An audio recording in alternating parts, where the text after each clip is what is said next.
Today's video is going to be about the misconceptions of shimming a gearbox. Why am I making this video? Because I don't know where this information comes from. Some people tend to think that if you remove the gear right here, the motor with the pinion gear, and the anti-versal latch, you can count the number of rotations. That's a number you want to follow, supposedly. I don't know where this came from. I don't know why people think that. If you shim a lot of guns, you'll know that the gears sometimes have different weights. Sometimes have the teeth mesh a little bit closer together. Sometimes have bushings instead of bearings. Sometimes their tooth profiles are just, the teeth profiles are just not great. A good example of this is aim top. So, if you're going to count the number of revolutions, what are you going to go with? I mean, there's so many variables here. I don't even know where to start with that, what to say. So if you're going to laugh about it, I don't know what to say there. And then if you're going to go through my videos, all my recent videos, and put thumbs down on them just because you're a hater, I don't know what to say there. Maybe I just can't teach you something. So this video is for the people out there that aren't haters and understand that there is misconceptions to shimming a gearbox. So I'm going to go over those little bit of misconceptions to help you. First off, you can see all gears here within this demo gearbox, yes, I call it a demo gearbox, have the slightest bit of left and right. Now, any more of a shim, 0.1 millimeter of a shim, would be too tight. Now, the way I check this is not by looking at the bearings specifically. That can be kind of confusing. Sometimes when you lift this up, there's little balls in the bearing here that kind of move, and so you don't know if the gear has enough space sometimes. The best way is to look at the shell and just see that there is some space for the gear to move. Now, why do you have to leave space? Well, when you go to shoot your gun, with your gearbox, you're going to be holding it like this. Now, I do shim all my gearboxes so that you can hold the gun any way you want, but when you put it like this, the gears are going to try to tend to stay in the middle. Of course, they're going to be a little bit random, move left or right as you're shooting. But when you leave that little bit of space, there's no pressure, there's no lockdown like holding the axle there. The sides of the gears are not held tightly, so it can move as much energy as you give to it. So if you were to flick it, as much as it can go. So you have to leave a little bit of space. Now, the basic rule is seeable space. That's the basic rule. If you're really good, you can fill it, test it, but the seeable space, you can never really doubt yourself because you can see that there is space there. So that's the rule that I like to give out there as a basic rule to always look at between the axles, the gears, anything that you're going to involve here. You could involve your cutoff lever, your piston, I mean, things that you're going to have to take time individually look at the gears. Now, one misconception was the rotations. Again, this is going to vary from setup to setup. It's going to be varied. So what you want to do is look at other areas in the gearbox shell, key specific things. So for instance, you want to check between one gear to another. And so you would check between your spur and your sector, your bevel and your spur. And you would see that there is the smallest amount of, or at least some amount of space between the teeth to teeth, because there has to be some kind of space. If you have them too tight, too bound, your motor is going to be working harder, your gearbox is going to not turn very well, and it's going to be really bad overall. I mean, it's going to be really, really screechy. You're going to have grinding in the shell, whatever you're doing, whatever it's not shimmed properly. So you cannot go off rotations, but you can go off little things that you can find. For instance, removing friction. The back of the sector gear here, for an example, has a cam for touching the cutoff lever. That tells it when to move up and hit the trolley and disconnect the current, the electricity. okay, the flow of electrons. The point is, it could be rubbing on your sector gear. And when you don't include that in your rotations, you may not know it.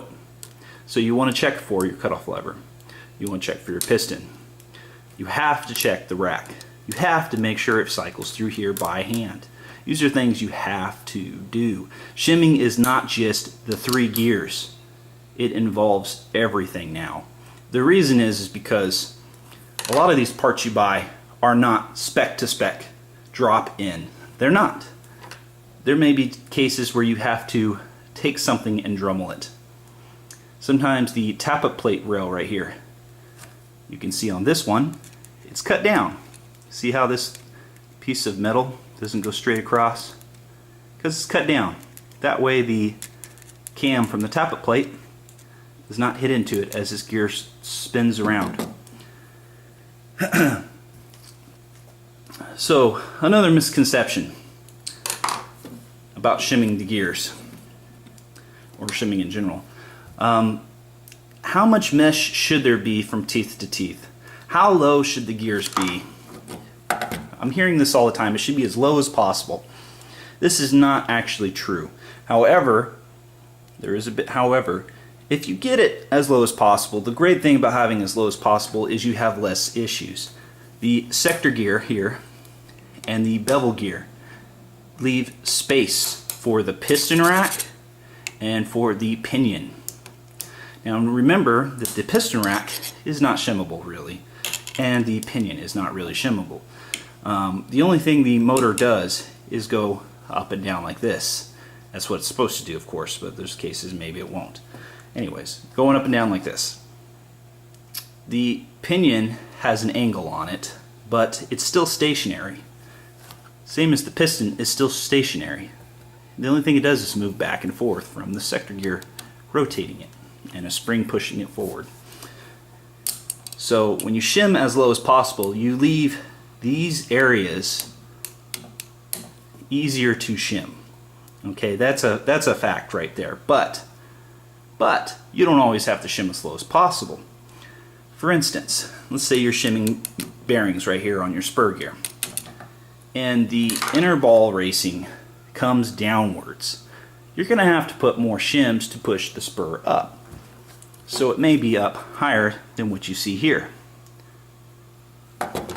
Because of that, it may push up your sector gear. It may also push up your bevel gear. So what is what you should be doing? That's probably what you're asking. What should I be doing? I know I should try to get as low as possible, but if cases I can't, what else?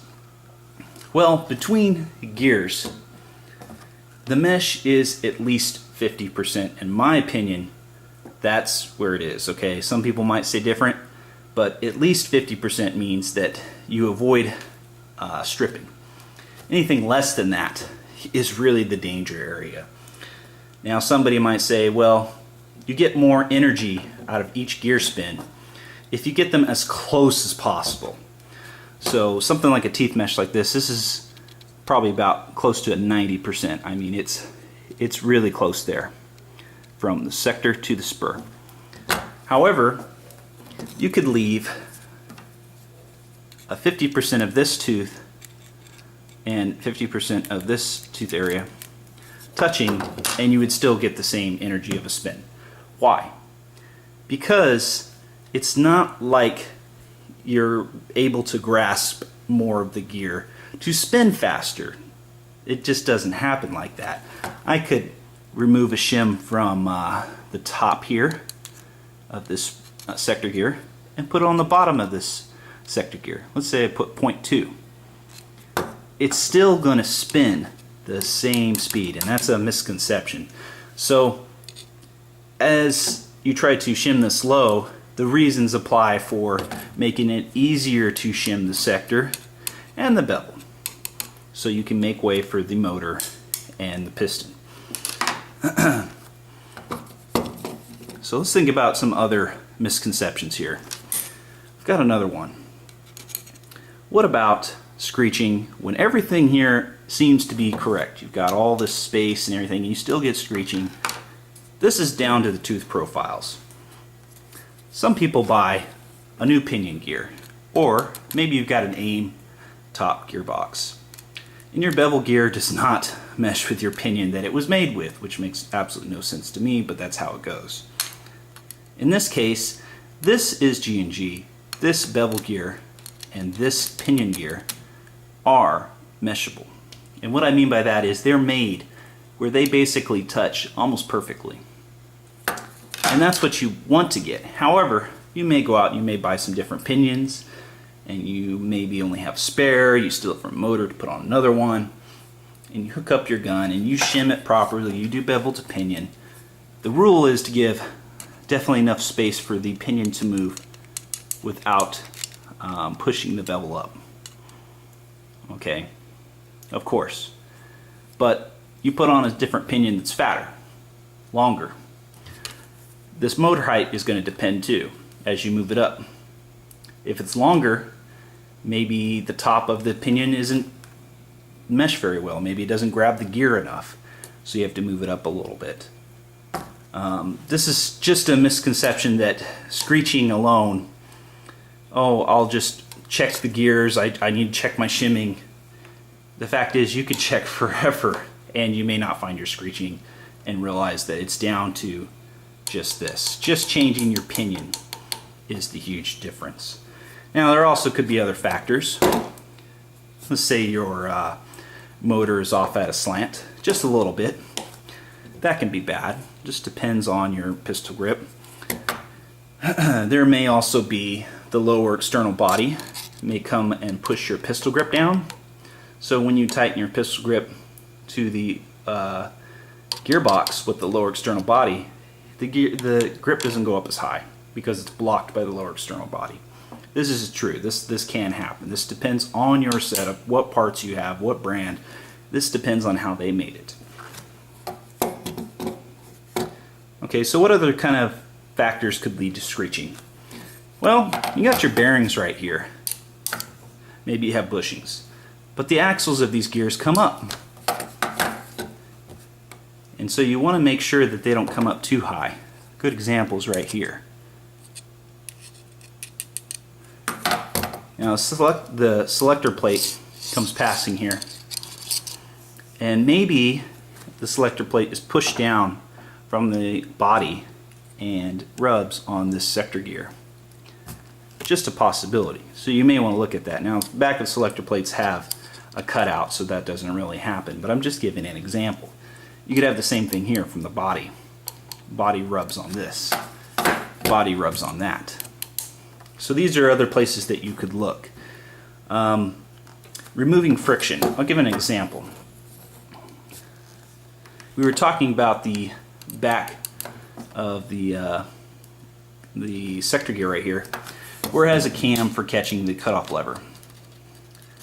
Now, because of that, it has more surface area.